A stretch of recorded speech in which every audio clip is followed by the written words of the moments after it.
What's that? You have a minute to just talk to the pool Sure. camera. We're curious, was there any expect a vote on the bipartisan task force that's looking into the assassination attempt of President Trump? Well, I don't about what we talk about in private meetings, but I mean, I think in general, I think the speaker's been pretty clear. He's going to want to be able to move pretty quickly on that. But we just need to get it done, get it formed, and then they need to get a report out quickly. I'll let the speaker speak to the dates. And we keep hearing murmurs of the 25th Amendment getting invoked when it comes to Vice President Harris being at the top of the ticket. What do you think about that? Do you think that should be happening? I mean, I certainly think the Vice President of the United States has an obligation under the Constitution to invoke it when the President of the United States is very clearly not mentally there. He's not able to carry out the powers and duties of the office. But look, that's on the Vice President.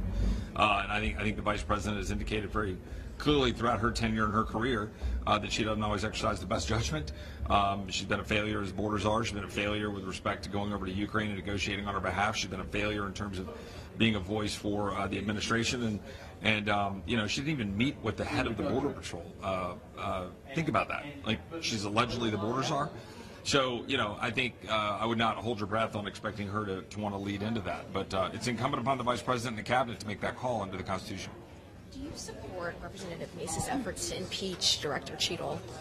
Well, I certainly think Director Cheadle failed yesterday, but more importantly, she failed to make the Secret Service do its job and protect former President Trump and the Republican nominee. I think that's obvious. I think the fact that Jamie Raskin and Democrats are calling for her to resign, I think speaks for itself.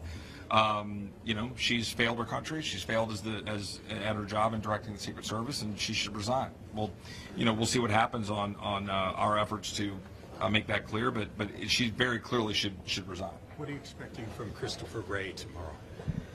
That's interesting. I mean, I think that we had the FBI director teed up before the assassination attempt. Now, obviously, we'll be focusing on that. We want to know more about the investigation and where that's gone.